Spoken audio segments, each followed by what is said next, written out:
Hello, നമുക്ക് നല്ലൊരു പച്ചക്കായ വറവിൻ്റെ റെസിപ്പി കണ്ടാലോ. അപ്പോൾ ജസ്റ്റ് വറവ് മാത്രമല്ല കേട്ടോ, ഇതിൻ്റെ ടേസ്റ്റൊക്കെ ഇൻക്രീസ് ആവാൻ വേണ്ടിയിട്ടുള്ള സ്പെഷ്യൽ കൂട്ടൊക്കെ ചേർത്തിട്ടുള്ള വറവ് റെസിപ്പിയാണ്. അപ്പോൾ എല്ലാവരും വീഡിയോ മുഴുവനായിട്ടൊന്ന് കണ്ടോളൂ കേട്ടോ. ഇത് ചെറുപഴമാണ് കേട്ടോ. ചെറുപഴം ഈ ഒരു രീതിക്ക് കട്ട് ചെയ്തതാണ്. അതിലോട്ടേക്ക് ഞാൻ ആവശ്യത്തിനുള്ള ഉപ്പും മഞ്ഞൾപ്പൊടിയും കൂടെ ചേർത്തിട്ട് നന്നായിട്ടൊന്ന് മിക്സ് ചെയ്തെടുക്കുന്നുണ്ട് കേട്ടോ. അപ്പോൾ വീഡിയോ കണ്ടുകൊടുക്കുന്ന എല്ലാ കൂട്ടുകാരും വീഡിയോ കാണുന്നതിനേക്കാൾ മുന്നേ തന്നെ എൻ്റെ ചാനൽ ഒന്ന് സബ്സ്ക്രൈബ് ചെയ്തിട്ട് മാക്സിമം ഒന്ന് സപ്പോർട്ട് ചെയ്യാം കേട്ടോ. നിങ്ങൾക്ക് യൂസ്ഫുൾ ആയിട്ടുള്ള ഒരുപാട് വീഡിയോസ് ചാനലിലുണ്ട് കേട്ടോ.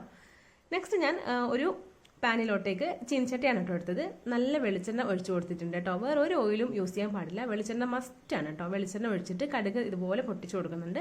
നെക്സ്റ്റ് നമ്മൾ നോർമലി ചെയ്യുന്നത് പോലെ തന്നെ നമ്മൾ നേരത്തെ എടുത്ത് വെച്ച ഐറ്റം ഒക്കെ ഇതിലോട്ടേക്ക് ചേർത്ത് കൊടുത്തു കേട്ടോ. ഐറ്റം ഒക്കെ അല്ല, ജസ്റ്റ് ആ ഒരു പച്ചക്കായി മഞ്ഞളും ഉപ്പും കൂടെ മിക്സ് ചെയ്തത് ഇതിലോട്ടേക്ക് ഇട്ടിട്ട് ജസ്റ്റ് ഒന്ന് മിക്സ് ചെയ്ത് കൊടുക്കുന്നുണ്ട്. കുറച്ച് ആവശ്യത്തിന് ഇത് വേവാൻ ആവശ്യമായിട്ടുള്ള വെള്ളം കൂടെ ഒഴിച്ചിട്ട് ജസ്റ്റ് ഒന്നും കൂടെ മിക്സ് ചെയ്തിട്ട് നന്നായിട്ടൊന്ന് മൂടി വെച്ചിട്ട് വേവിപ്പിച്ചിട്ട് എടുക്കുന്നുണ്ട് കേട്ടോ. അപ്പോൾ ജസ്റ്റ് സിമ്മിൽ വെച്ചിട്ട് വേണം വേവിപ്പിക്കാൻ വേണ്ടിയിട്ട്, അല്ലെങ്കിൽ ഇത് പെട്ടെന്ന് തന്നെ കരിഞ്ഞു പോകാനുള്ള ചാൻസ് കൂടുതലാണ് കേട്ടോ. അപ്പോൾ ഇത് ഒരു ഹാഫ് കുക്കായി വന്നിട്ടുണ്ട്. അപ്പോൾ ഇത് പിന്നെയും ഞാനൊന്ന് ജസ്റ്റ് കരിഞ്ഞു പോകുന്നുണ്ടോ എന്താണ് അവസ്ഥ നോക്കിയിട്ട് വീണ്ടും ഒന്ന് മൂടി വെച്ചു കേട്ടോ. ഇനിയാണ് നമ്മൾ മെയിൻ ആയിട്ട് നമ്മുടെ മസാലക്കൂട്ടുകളൊക്കെ ഉണ്ടാക്കാൻ വേണ്ടി പോകുന്നത് കേട്ടോ. മസാലയൊന്നുമില്ല, ഒരു കൂട്ടാണ്, ടേസ്റ്റി കൂട്ട് കേട്ടോ. അത് ഞാൻ ആവശ്യമായിട്ടുള്ള തേങ്ങ ഇതുപോലെ ഒരു മിക്സി ജാറിലോട്ടേക്ക് ഇട്ട് കൊടുത്തിട്ടുണ്ട്. പിന്നെ 2 പച്ചമുളക്, വെറും 2 അല്ലി മാത്രം വെളുത്തുള്ളി ചേർത്ത് കൊടുക്കുന്നുണ്ട് കേട്ടോ.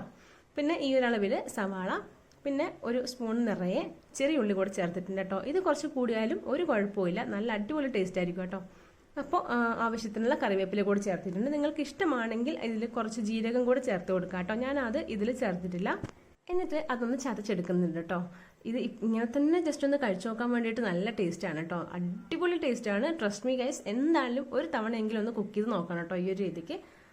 അത് നമ്മൾ കുക്കായിട്ടുള്ള പച്ചക്കായിലോട്ടേക്ക് ചേർത്തിട്ട് നന്നായിട്ടൊന്ന് മിക്സ് ചെയ്തിട്ടുണ്ട്. വേണമെങ്കിൽ കുറച്ച് വെളിച്ചെണ്ണ കൂടെ വേണമെങ്കിൽ മേലെ തൂത്ത് കൊടുക്കാം. അത് നിർബന്ധമല്ല, ഞാനിവിടെ തൂക്കുന്നില്ല കേട്ടോ. നല്ല അടിപൊളി ടേസ്റ്റാണ്. എല്ലാവരും ഒന്ന് ട്രൈ ചെയ്ത് നോക്കുക.